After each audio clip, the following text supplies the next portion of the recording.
मालवा का एक चरित्र बड़ा सुंदर है, आपके स्मरण में होगा। एक नर्मदा जी के उस पार, नर्मदा जी से कुछ कोसों की दूरी पर एक सुंदर गांव, जिसका एक सेठ और सेठानी वहां रहा करते थे।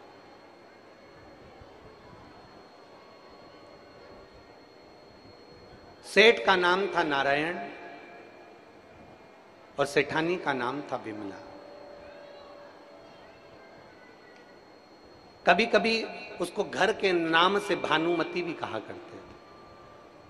दोनों सेठ सेठानी रहते।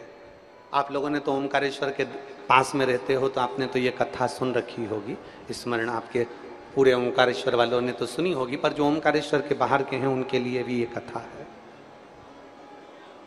नारायण और विमला, भानुमति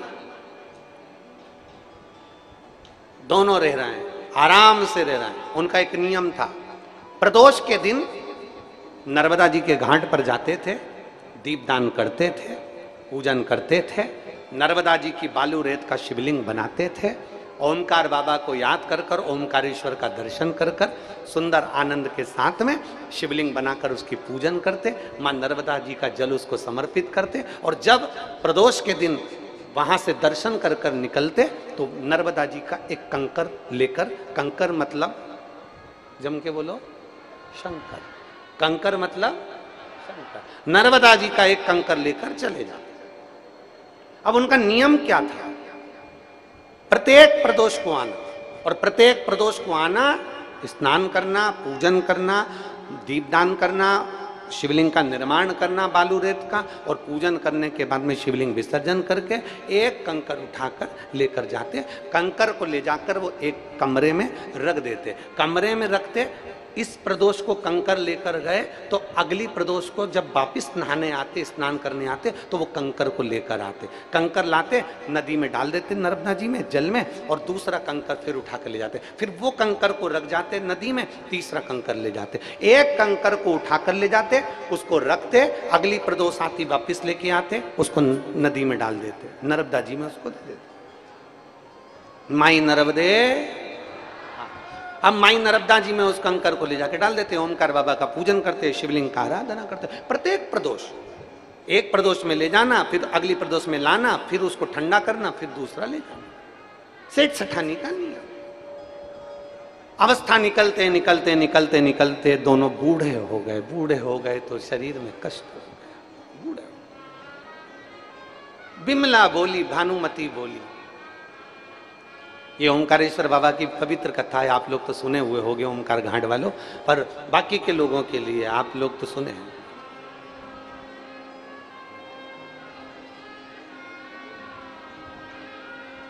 भानुमति अपने पति के साथ में जा रही थी, प्रदोष का व्रत पूजन कर कर, आराधना कर कर घर जाती है, साथ में कंकर भी उसके, और जाते जाते अपने पति से कहती है, सुनो तो अब तो बहुत थक गए अपन, माई नर्मदा बहुत दूर है, कोसों दूर,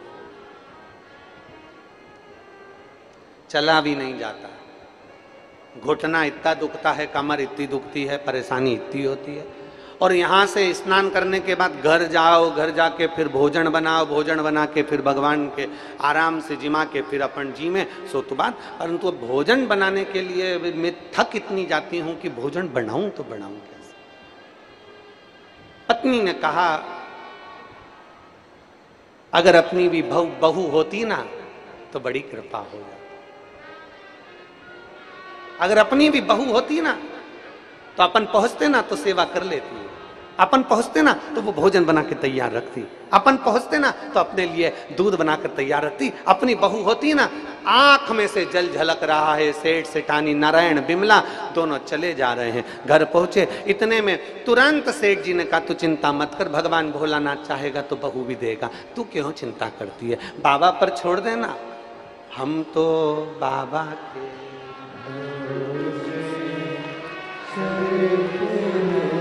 छोड़ दे बाबा के ऊपर।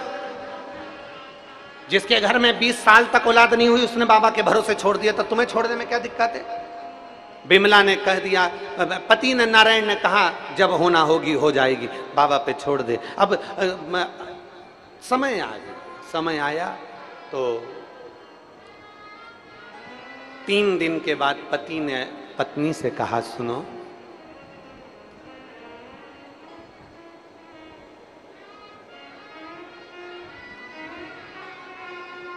मेरे को दूसरे गांव जाना, एक काम करो, थोड़ा सा आटा, उसमें 2-4 सोने की गिन्नियां, सिक्के उस आटे में मिला दे। क्योंकि पहले के समय में कोई बाहर गांव जाता था तो पैसा ऐसे ही लेकर नहीं जाता था, क्योंकि पैसा ऐसे लेके जा, आज के जमाने में लोग पर्स में लेकर जाते हैं, पर्स चोरी चले जाए,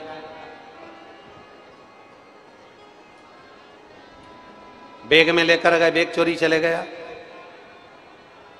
पहले के जमाने में लोग पैसा ऐसा लेकर नहीं जाते थे। पति ने पत्नी से कहा, आटे के अंदर सोने की गिन्नी मिला दे। आटे में सोने की गिन्नी मिला, पत्नी ने आटे में सोने की गिन्नी मिला दी, पोटली बांधकर पति को दे दी, तुम बाहर गांव जा रहे हो, जल्दी आना। पति चले गए, बाहर गांव गए। बाहर गांव जाते जाते पति ने देखा कि नर्मदा जी के तट पर 4-5 लड़कियां खेल रही हैं, और खेलते खेलते वो लड़कियां, वो बेटियां खेलते खेलते नर्मदा की रेत में घर बना रही हैं।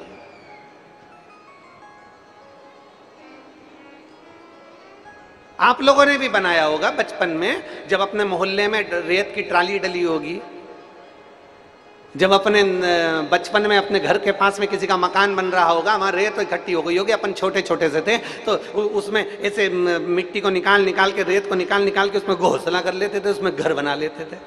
अरे बोलो तो सही है कि गलत है? अब उसमें घर बना लिया। जितनी लड़कियां थी वो घर बना रही थी, जितनी बेटियां थी वो घर बना रही थी।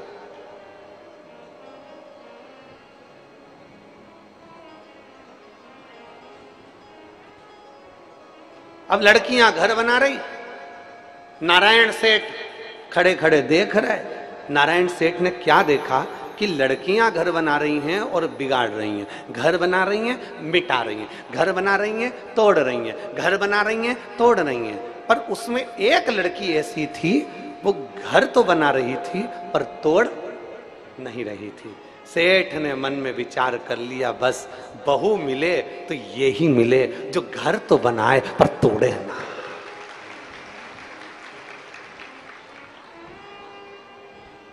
घर तो बनाए, जम के बोलो जरा, पर तोड़े ना।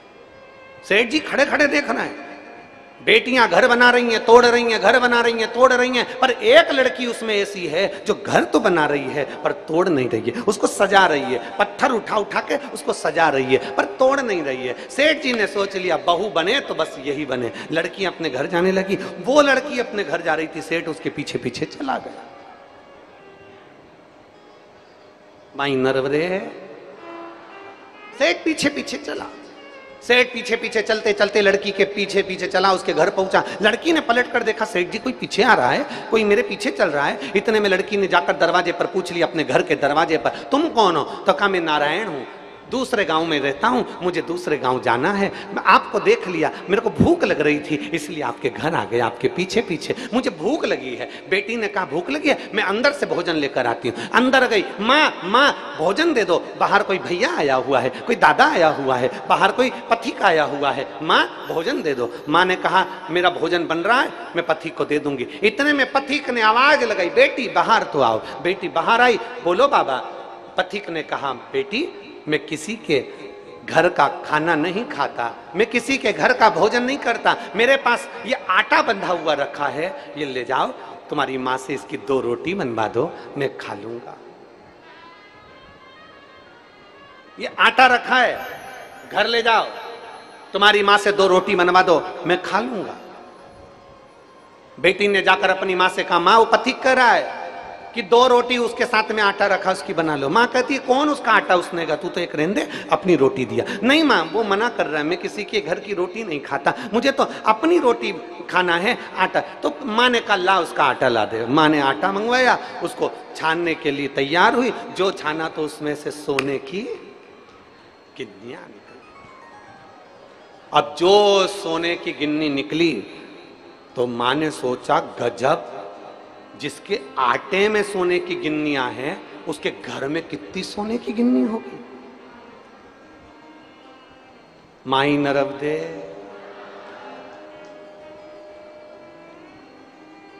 जिसके आटे में सोने की गिन्नियां हैं, उसके घर में सोने की गिन्नी कितनी होगी। मां ने भोजन बनाकर दिया सेठ जी को, हाथ जोड़कर कहा, कहां जा रहे हैं आप? मैं पथिक हूं, बाहर जा रहा हूं, पर आज आपसे एक निवेदन करना है। सेठ जी ने कहा, मैं आपसे एक निवेदन करना चाहता हूं। बोलो, क्या निवेदन है?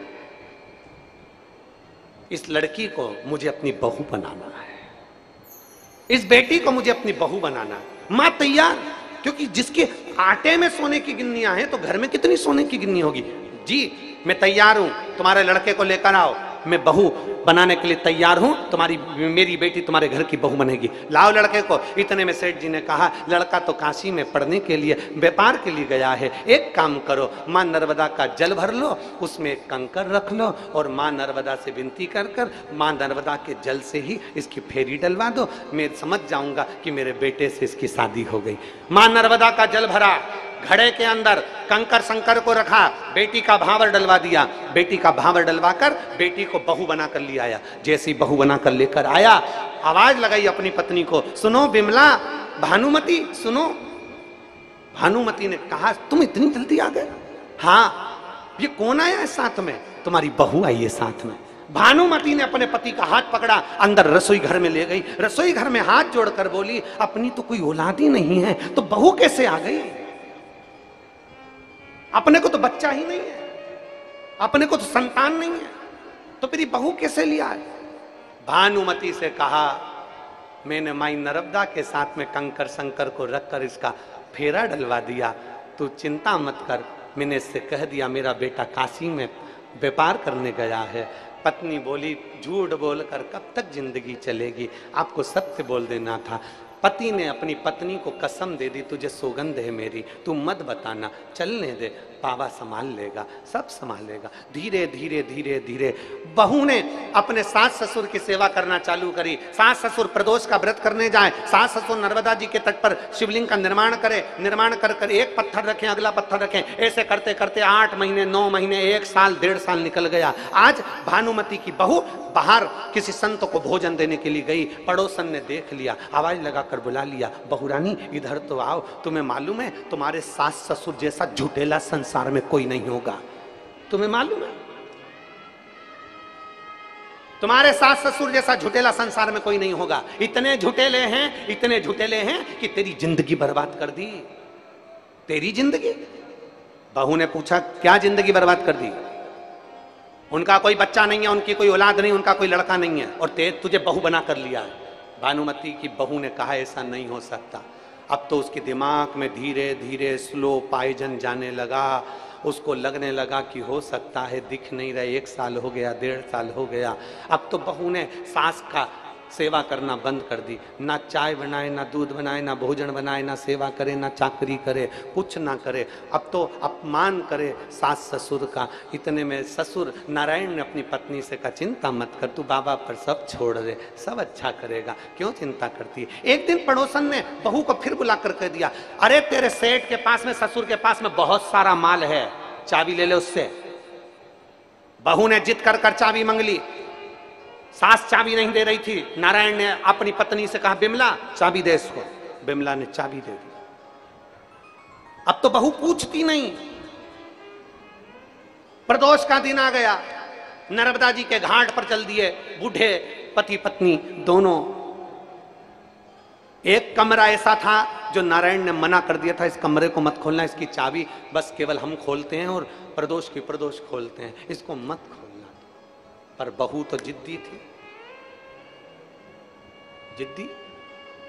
जैसे ही सास ससुर निकलने चालू हुए, प्रदोष के लिए सास ससुर निकलना चालू हुए, और आज सास ससुर भूल गए कि नर्मदा जी के तट से में जो कंकर लेकर जाता था, जो रखता था, अगला कंकर लाता था, आज वो कंकर को छोड़कर चले गए, भूल गए, सुध नहीं रही, क्योंकि बहू इतना टेंशन दे रही थी कि वो सुध में भूल कर दोनों चल दिए, दोनों नर्मदा जी के घाट पहुंच गए। बहू ने आज वो ताला खोल लिया, खोला तो बहू ने क्या देखा कि एक लड़का युवान, बड़ा सुंदर, और भगवान शंकर का अभिषेक कर रहा है, भगवान शिव का अभिषेक कर रहा है। शिव का अभिषेक। पत्नी खुश हो गई, पूछ लिया तुम कौन हो? कहा मैं सेठ जी का बेटा काशी रहता था और आज ही आया हूं। तो माता पिता मुझे बंद कर कर चले गए थे कि तू सेवा करना, हम प्रदोष कर कर आते हैं। सेवा। पत्नी की आंख से आंसू बहने लगा, मैंने अपने सास ससुर की बात नहीं मानी। पड़ोसन कहती थी कि उनकी तो औलाद नहीं है, फिर ये औलाद कैसे हो गई? शाम के समय सास ससुर आए, बहू ने भोजन तैयार रखा, भोजन दिया, भोजन तैयार रखा, भोजन जब प्रदान किया, प्रदान करा तो आज सास खुश थी, बेटा आज तेरे चेहरे पर बड़ी रौनक है बेटा, आज तू बहुत सेवा कर रही है, क्या हो गया? माँ आज तुम्हारे बेटे आ गए। बेटा आ गया? मेरा बेटा? हाँ। माँ आज तुम्हारा बेटा आ गया। बेटा? नारायण को आवाज लगाई, स्वामी स्वामी स्वामी आओ जरा। ये बहू क्या कह रही है? ये बावरी तो नहीं होगी, पागल तो नहीं होगी? कह रही है बेटा आ गया। कहाँ है बेटा? जब जैसे ही दरवाजा खोला, खोलते से क्या देखा कि उसमें एक बेटा बैठा था। माँ बिमला ने अंदर जाकर उस बालक से पूछा, बेटा तुम कौन हो? बालक कहता है, माँ तो प्रदोष पर जाती थी, एक कंकर उठा कर लाती थी, वो कंकर साधारण नहीं, तो अपना बेटा समझ कर लाती थी, इसलिए महादेव ने मुझे तेरा पुत्र बनाकर भेजा है। हमसे लोग कहते हैं सियोर के कंकर का क्या महत्व है? तुमने दुनिया भर में कंकर की पूजन करवाना चालू कर दी। क्या मंदिर कम पड़ रहे थे जो कंकर की पूजन कराई? ये बाबा ओमकारेश्वर के तट की भूमि की वो कथा है कि कंकर भी शंकर बनकर प्रकट हो जाता है, वो कंकर कहलाता है। एक कंकर में जिसने शंकर को देखा है, एक कंकर में जो शंकर को नजर कर लेता है, एक कंकर में जो शिव की स्तुति कर लेता है, एक कंकर में जो शंकर को प्रतिबिंब देख लेता है, वो कंकर भी एक दिन बेटा बनकर साथ दे जाता है। तुम कुबेरेश्वर धाम का कंकर लाते हो, तुम कुबेरेश्वर धाम का रुद्राक्ष लाते हो, तुम नर्मदा माई का कंकर शंकर कहलाता है, उसका एक कंकर भी अगर हमारे प्रतिबिंब में, हमारे स्वरूप में, हमारे आनंद में रहता है, वो हमारी जिंदगी की सार्थकता सिद्ध करता है। बेटा आप कहा, मां तू रोज हर प्रदोष पर कंकर लाती थी, आज प्रदोष का कंकर लेकर नहीं गई, वो कंकर ही शंकर ने मुझे प्रेरणा देकर भेजा है, मैं तेरा बेटा हूं मां, तो चिंता मत कर, पूरी जिंदगी तेरा निर्वाह करूंगा, क्योंकि तूने प्रदोष का व्रत करा और प्रदोष के दिन शिव जी का अभिषेक करा, मैं तेरा बेटा बनकर निभाऊंगा। भगवान शंकर की कथा कहती है, शिव महापुराण की कथा कहती है, आज बचपन में, आज जवानी में, आज अधेड़ी में तुम शंकर को जल चढ़ा लो। आज तुम्हारे हाथ पैर चल रहे हैं, तुम शंकर के मंदिर चले जाओ। आज तुम्हारे हाथ पैर चल रहे हैं, तुम ओमकारेश्वर की पवित्र भूमि पर कथा सुन लो। आज तुम्हारे हाथ पैर चल रहे हैं, तुम मंदिर में, कथा में, देवालय में, शिवालय में जाओ, जल चढ़ाओ शंकर भगवान को। जिस दिन तुम्हारे हाथ पैर चलना बंद हो जाएंगे, उस दिन तुम्हें मंदिर जाने की जरूरत नहीं पड़ेगी, मेरा महादेव मंदिर छोड़कर तेरे दरवाजे पर आएगा।